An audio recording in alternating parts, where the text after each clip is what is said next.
So could you introduce yourself and tell me where you're from? My name is Ruth Elaine Christie. I live in Selkirk for the past 43 years. Originally, I was born out on the east shore of Lake Winnipeg. It's a small fishing village, Loon Straits. And what relationship do you have with the Peguis First Nation? My grandmothers were both Peguis members when the reserve was here at north of Selkirk. And when Bill C-31 came in, then I applied. So I and my children are all treaty members of Peguis. And C-31 allowed you to once Yes. again become members. Right. Yeah? Mm-hmm. Why did you decide to get involved in the commemoration of the Selkirk Treaty of 1817? My relatives, Monkmans, they came over in the first group of the Selkirk Settlers, and they raised their families here. Some of them went back, but James stayed and raised a large family here. So I have kept up with my genealogy, my history, and quite proud of it, in fact. So you have settler people on one side of your family and First Nations people on the other side. Cree, yes. Cree. Yeah. Okay. And so what did you hear about Peguis Reserve? Did you ever live on the reserve yourself? No, but my ancestors, my great-great-grandfather lived on the reserve. My grandmother, on my grandfather's side, William Monkman, she was a member there.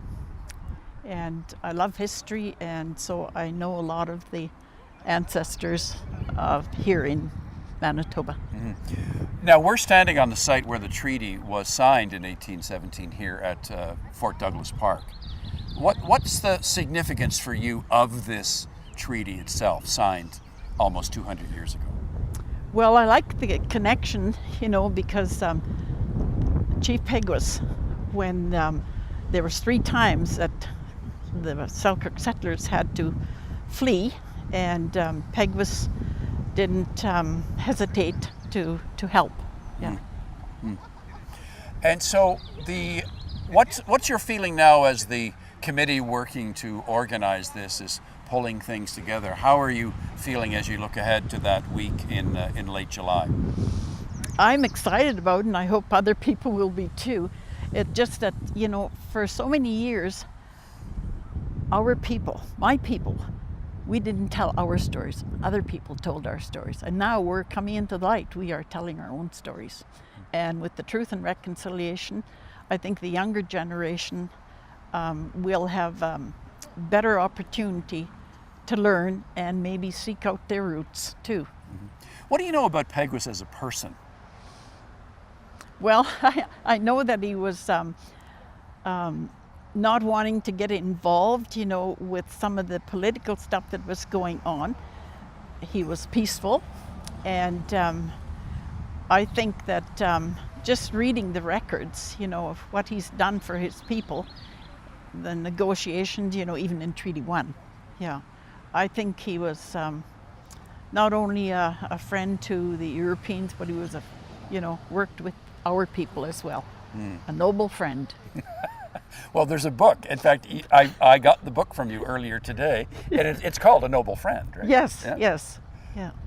I'm on a committee for the maintenance and the restoration of the Old Stone Church, and we commissioned, she's actually a relative of mine, Donna Sutherland, to do the research and get the book published. And, it's, I think it's great, and I think that, the people that are in education now, I think they are more interested in finding out about the First Peoples. A lot of them know the European side of Canada, but I think it's great that they're interested now, and it's in the schools, educating, right from kindergarten to grade 12 and university. Why do you care so much about the Old Stone Church? My great-great-grandfather is buried there, as well as my great-great-grandfather, his wife, and many other family members. What were their names? Joseph Monkman and Isabella Setter, and James Monkman was his father. And today there are still burials of people there, yeah. Why is it important for all of Manitoba to know the story of the Selkirk Treaty? Well, my grandmother told us children it's important to know. She said, as parents, you give your children two things, roots and wings. And I want to know my roots and I want to pass that on. Is there anything, Ruth Christie, that I didn't ask that you were wanting to tell me? I guess just knowing that I was brought up to be proud of who I was, not to be ashamed.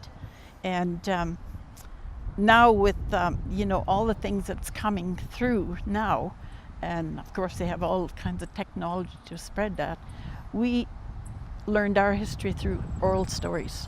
And I am one of those that are carrying on that tradition of oral stories. And I think it's great that we're doing these videos and this today now, because for my people it was important that people hear the breath of the people.